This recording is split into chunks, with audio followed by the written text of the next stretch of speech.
छात्रों, आज हम धर्मवीर भारती के द्वारा लिखित कनु क्रिया के 5वें गीत को लेकर प्रस्तुत हुए हैं।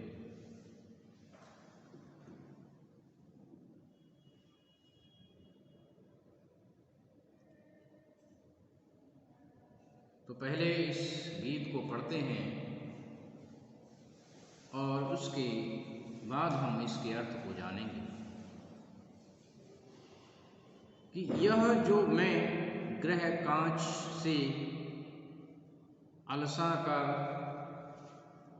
अक्सर इधर चली आती हूँ और कदम्ब की छांव में शिथिल अस्त व्यस्त अनमनीसी पड़ी रहती हूँ।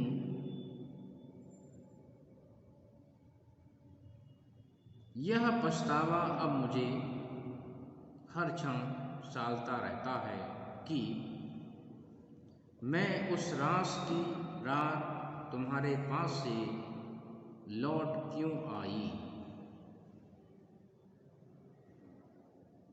जो चरण तुम्हारे वीणु वादन की लय पर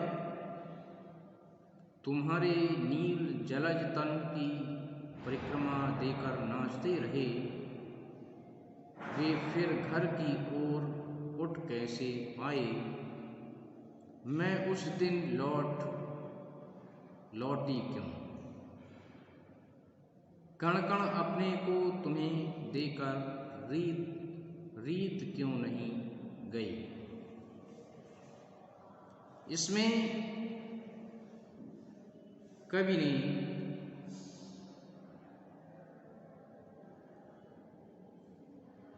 राधा के कृष्ण के प्रति प्रेम को प्रस्तुत किया है और राधा जी की ग्लानि को भी प्रस्तुत किया है कि वे रास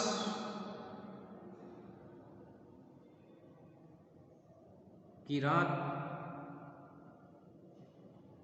क्योंकि संपूर्ण समय उन्हें भगवान श्री कृष्ण को समर्पित करना था और वहाँ से वे वापस आ गईं।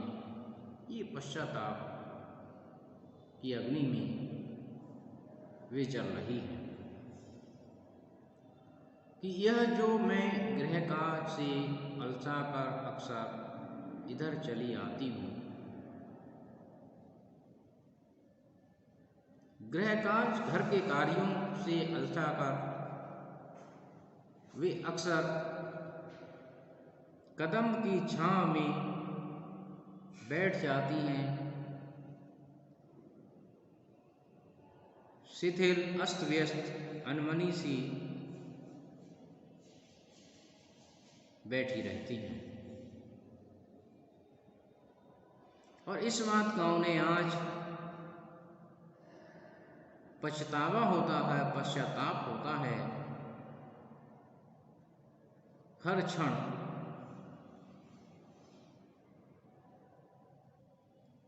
उन्हें पुरानी स्मृति याद आती है कि मैं उस रास की रात जब भगवान कृष्ण ने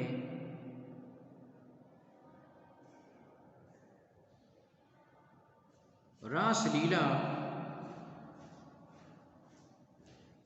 का आयोजन किया,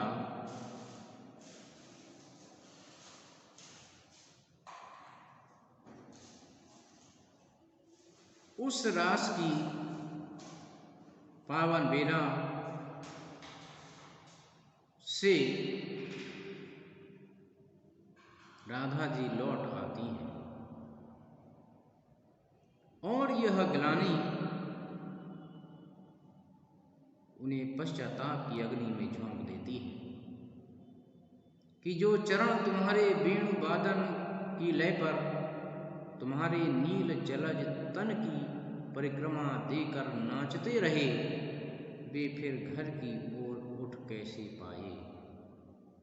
उन्हें यह पश्चाताप होता है कि जो चरण तुम्हारे वेणु वादन की लय पर, अर्थात भगवान कृष्ण अपनी बांसुरी वादन कर रहे थे और उस बांसुरी वादन की मधुरतान में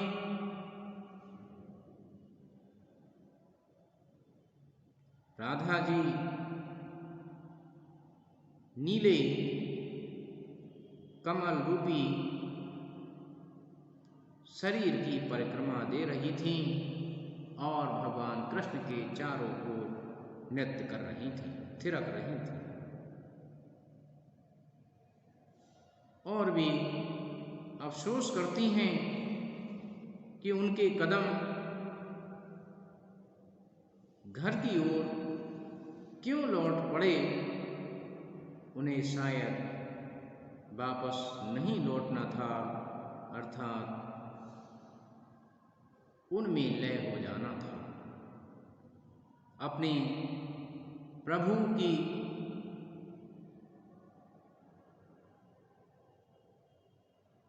उस मधुर तान में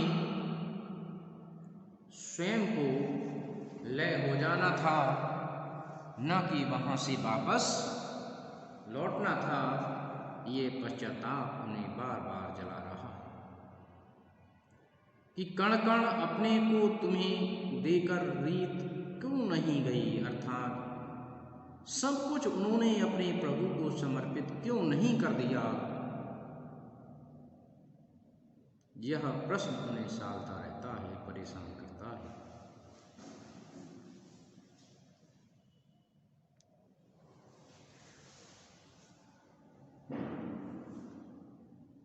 तुमने तो उस रास की रात जिसे अंशतः भी आत्मसात किया, उसे संपूर्ण बनाकर वापस अपने अपने घर भेज दिया।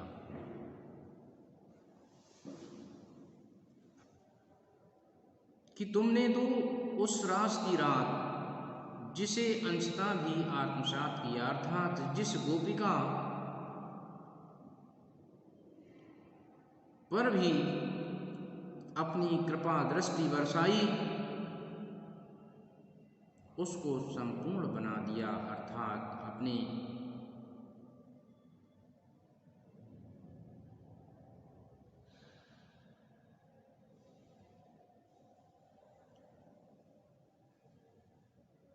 प्रभाव से उसको प्रभावित कर दिया और संपूर्ण बना दिया, अर्थात अपने गुणों का समावेश उसमें कर दिया। वापस अपने अपने घर भेज दिया। पर हाय, वही संपूर्णता तो इस जिस्म के एक एक कण में बराबर टीसती रहती है। और राधा जी कहती हैं कि पर हाय, वही संपूर्णता अर्थात प्रेम में सराबोर कर दिया और वही प्रेम की अभिव्यक्ति बार बार उनके हृदय को झकझोरती है, इस जिस्म के एक एक कण में बराबर टीसती रहती है, अर्थात दुख पहुंचाती है। कि आपसे भला दूर हम क्यों हुए,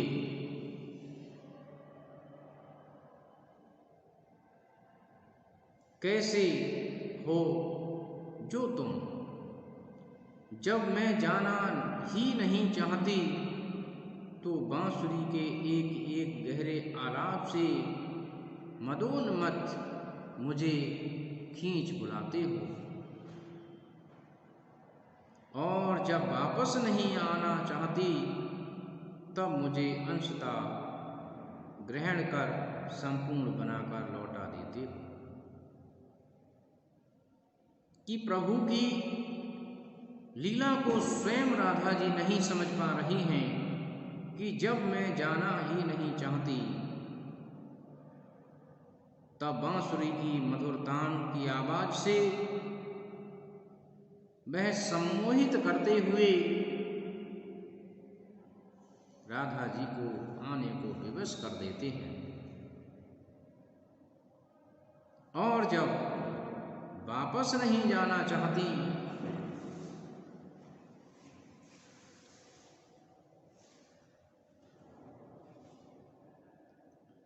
तब मुझे अंशतः ग्रहण कर,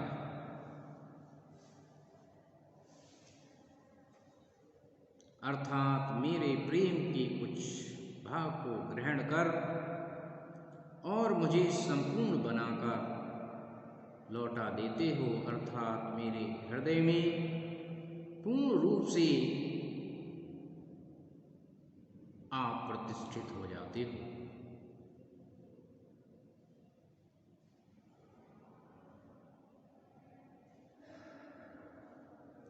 तब मुझे अंशतः ग्रहण कर, मुझे अंशतः कहते हैं एक हिस्से के लिए, क्योंकि प्रभु की हृदय में सभी गोपिकाओं और प्राणियों के लिए स्थान है, इसलिए यहाँ पर अंशतः शब्द का प्रयोग कवि ने किया और संपूर्ण बनाकर लौटा देते हो, अर्थात राधा जी के मन, मस्तिष्क और हृदय में भगवान कृष्ण प्रतिष्ठित हो जाते हैं, न चाहते हुए भी उनके हृदय में विराजमान हो जाते हैं। तो इसी अंतर्द्वंद के लिए कवि ने इस कविता के माध्यम से प्रस्तुत किया है कि भगवान कृष्ण अपनी माधुरी की मधुरतान से सम्मोहित कर लेते हैं और राधा जी को थिरकने को विवश कर देते हैं और उन्हें ये पश्चाताप होता है कि उस रास की रात भला वे वापस क्यों आई, उन्हें शायद वापस आना ही नहीं था।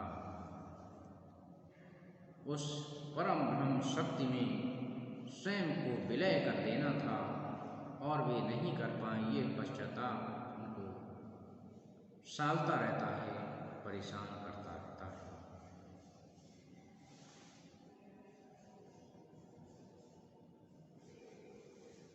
तो मैं समझता हूँ छात्रों, ये आपने इसको समझा होगा।